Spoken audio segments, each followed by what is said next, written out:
Hello everyone, welcome back to Analog's Prelims 2020 special, and today we'll be talking about an economy topic, the long-term reverse repo operations. So in this series we are talking about a few topics that are highly important for our Prelims 2020 exam. Please go through the rest of the videos as well. Before starting this long-term repo operation concept, let us try to go back to our basics. We have already seen in the previous video that M0 or high power money is the money printed by RBI. Now when this money enters into the banking channels through customers, and when these banks lend to the customers, they charge a particular interest. If these customers have a proper business, they pay back on time. This is the basic funda, or the most simplistic version of how banking runs in our country or anywhere else. So when the customer pays back interest on time, there would be increase in money supply because of the concept of money multiplier. Please go back to your previous videos to understand this concept. So when the money multiplier is high, the economy would be running very smoothly. However, if the business fails, the money gets stuck in the form of non-performing assets. So as a result, the bank faces a liquidity crunch, and therefore it reduces the liquidity in the system. Now, not just during these times, even when there is no demand, even then there would be a liquidity crunch.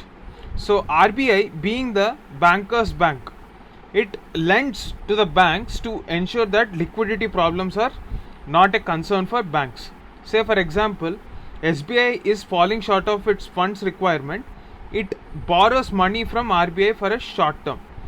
The rate at which RBI lends to the banks is called repo rate, and usually they are short term loans.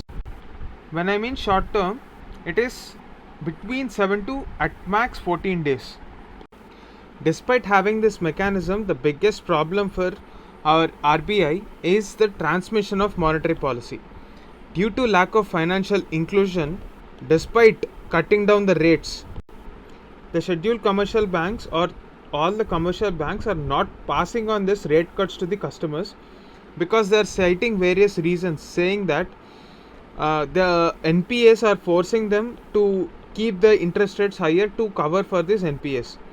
Now in order to ensure that in these times of economic slowdown, RBI is doing whatever it can to increase the liquidity in the economy. So it is trying its best to ensure that scheduled commercial banks actually pass on this rate cuts to the customers. So this long-term reverse repo operation is one such operation to increase the transmission of monetary policy and also to inject liquidity into the banking system. In the notification released by RBI, it is given that this LTRO scheme will be in addition to the existing liquidity adjustment facility. Now what is this liquidity adjustment facility? Is nothing but the repo rate arrangement between RBI and its clients. Now the clients include not just banks but also center and state governments and other NBFCs as well. So here the lending will happen at the repo rate decided by the Monetary Policy Committee. When RBI wants to give banks certain amount of loans, what will be the collateral?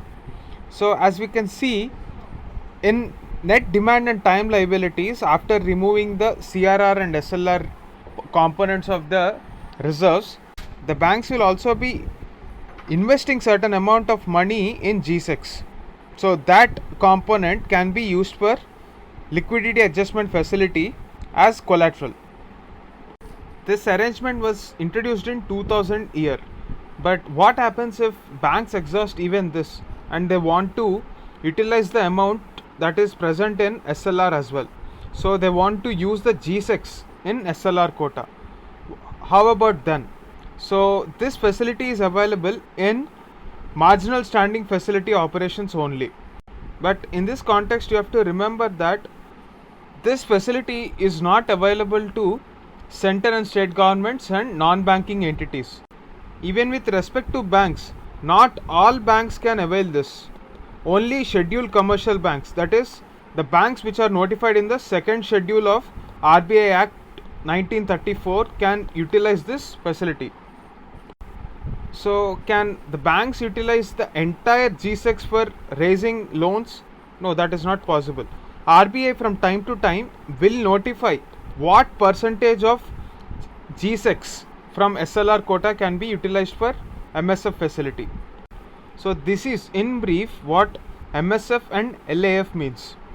So the present LTRO operation will be in addition to the existing liquidity mechanisms. As we have already seen, time and again RBI has persuaded scheduled commercial banks and other banks to pass on the rate cuts to the customers, and banks were not able to do it because of the short term uncertainties. In order to deal with this uncertainties, this long term mechanism was introduced by RBI to inject liquidity. Now what happens in this? What is the mechanism? In the wake of the COVID-19 crisis and all the stock markets crashing across the world, RBI has decided to do its bit to revive the economy. So now the repo rate is at an all-time low of 4.4%. Now the reverse repo rate formula has been changed, and now it makes no sense for banks to keep the money with RBI because it would rather lend it to the people, because the reverse repo rate formula has been changed and the banks would find it more profitable to lend it to people rather than keeping it with banks or the central bank, that is RBI. Now what happens in this LTRO mechanism is, instead of a short tenure of one night or 7 days or 14 days, the time period changed. Now it is either 1 year or 3 years. So a total liquidity of 1 lakh crore rupees is injected into this.